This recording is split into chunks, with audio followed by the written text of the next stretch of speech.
Inside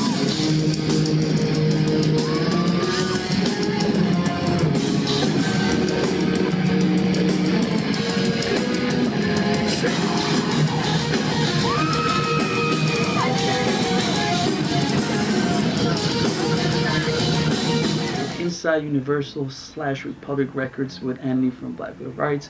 Very special event today. We met some other fans. Most importantly, we just heard for the first time your new album. So let's start from there. Why don't we talk about the whole production process, the mindset of a band as a whole, and how it was different from what previous mindsets and previous work.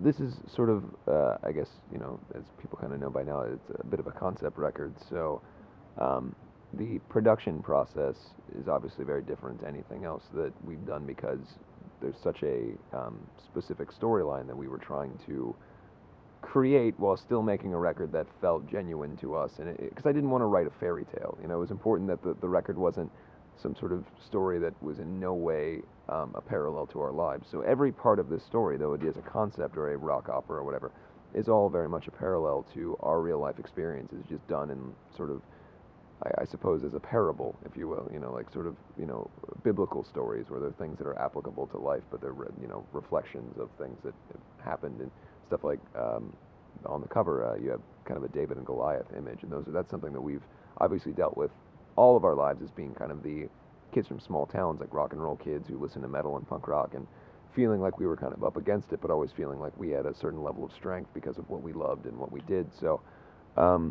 yeah, I think that the process of making this record was something that was definitely difficult to do, but incredibly rewarding.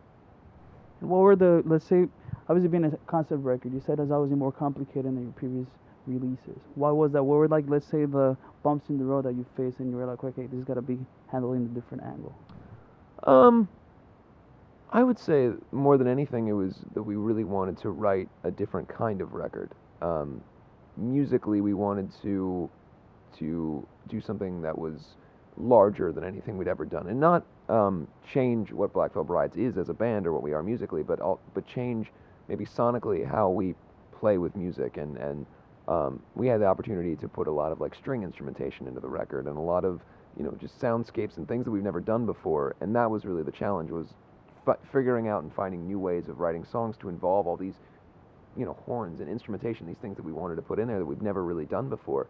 So that was a bit of a learning curve, but it was also incredibly exciting to do that because we know how to write BVB BRIDES songs, but we didn't necessarily know how to write these kind of BVB BRIDES songs. We had to kind of reteach ourselves how to write our songs, and it was a really cool and rewarding process. And we definitely butt heads as a band about things, and we definitely argued and had all kinds of stuff, but in the end, we came together so much more as a band because of it. It was a cool opportunity for us to unite as friends and as brothers over this kind of crazy project that we took on.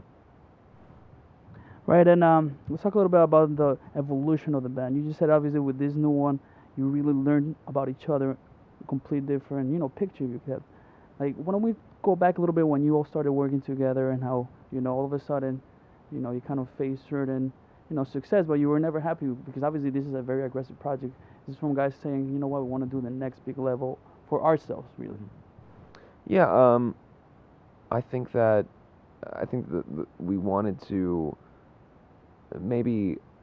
We've always been a theatrical band, and our image has always been something that's been very prevalent, and obviously people have seen the band, and we maybe have scaled down in terms of the makeup and everything now, but that we definitely are still a very theatrical band.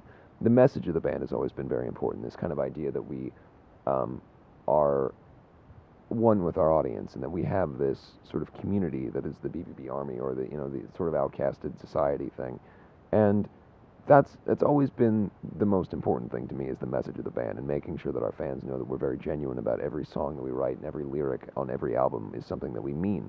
And so I think that as the evolution of the band went, things started to gradually get more towards the imagery getting bigger and bigger without the message really pulling through. So the thought process was, how do we make something that is so theatrical and big, but also is the message can really be there and be just as important? And so the natural thing was, let's kind of take ourselves away from writing a 12-song rock record and put ourselves into the context of, let's write this kind of story for our audience and for ourselves and do this kind of, operatic big thing. And so I think that In terms of the evolution of the band or what we were doing stylistically, it just felt right. It felt like it was a very natural thing for us to do. And then the reality of doing it was obviously much more difficult. But in the initial stages, we're like, this is perfect. This is the perfect thing for us to do.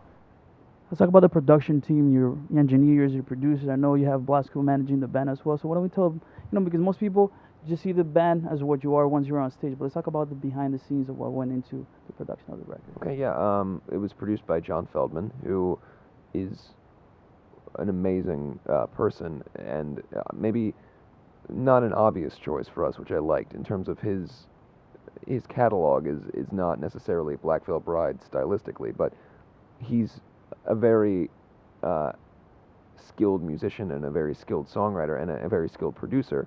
And right when I met with him, I realized that he was the perfect person for the job, and we hit it off right away. And the whole band came in, and we all started clicking and writing together and having fun. And then he's got a great production team there. Brandon Paddock and Tommy English, and there's tons of people that work at his studios that are great people. But yeah, I think that this was the first time that we ever really worked with a real producer as such. We've done previous records where our first record we pretty much produced on our own. Our second record, the producer was nothing against him, but he was sort of absent. He wasn't a hands-on producer. He was there maybe once or twice a week. And this was a situation where with John Feldman, he is there literally. You're there from 11 a.m. every day, and you're there until he tells you can leave. And he's always very intense and in your face and excited and happy, but like let's do it. Let's write songs. You can do something better. And vocal takes, making me do 900 million vocal takes so that we get the perfect one. And yeah, it was just that level of commitment that he had to the project is what really made this album what it is.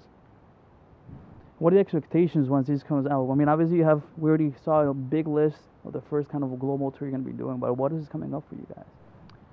Dude, honestly, the possibilities for something like this are what's most exciting. We've got this kind of character that we're portraying in the Wild Ones, and we're going to be touring kind of with that notion. The Church of the Wild Ones, we're taking that all over the world. We're going to be doing a whole new stage show that has to do with the movie and the record. And just, the possibilities are endless for us because we're so interested in the creative end of the artistic end of doing it. So like we would love to do graphic novels and all kinds of stuff based around this record. But right now the most important thing is just getting on the road and playing our songs live again, because it's been almost 7 months since we've been on tour. So having an opportunity to do that again is what's really the most important thing. How you got to prepare for such a big tour, especially now with so many different aspects that are going to be, as you said, stage show is going to be different. I imagine the lighting show is going to be different too. So are you guys starting rehearsals anytime soon for this massive tour? Yeah, well, we're already rehearsing.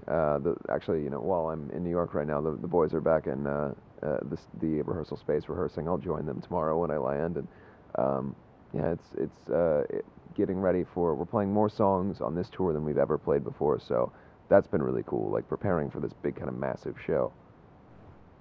And Andy, why don't we talk about the movie since you brought it up? Obviously, this project was already aggressive enough. Why did you all of a sudden decide, hey, let's do a movie as well to go with it? I think it was just that kind of childish, like, well, we should do a movie. It was like as simple as that. Like just, innocence of like, this is really fun. Let's make a movie about it. And then it was the reality of like, okay, well, how do we actually make a movie? And how do we finance this? And how do we do this? And fortunately, we were able to. We have the right people behind us. We're not some like big crazy Taylor Swift or rapper or somebody. We don't have $1 million to do stuff. So we have friends and people that have really helped us out. And if it wasn't for people like Richard Villa and Patrick Fogarty and all of Vincent Palomalo and a bunch of other people that are just great people that helped us out with making this. And we were able to make a movie, which is pretty damn cool for a rock band in this day and age to be able to do something on that scale. And as you said, in times that the budget is not really there for such like extra projects, it's you're kind of lining up with your own people too. Yeah, but I will say to Universal's credit, they were behind it. They made sure that it happened, and we're here, and they're showing it in the building. So it's really wonderful. Any final words for the fans watching right now? I'm very thirsty right now. I'd love to get some water. That's it. I want to drink some water when the camera's off. It's my final word. All right, Andy, thank you. Thanks, best of luck with the release of the record. Thanks. And of course with the whole tour, man. And we'll see you guys soon on the road. Thanks. And you guys watching, make sure you pick it up, learn this, memorize it. It's coming out in January by Universal Records.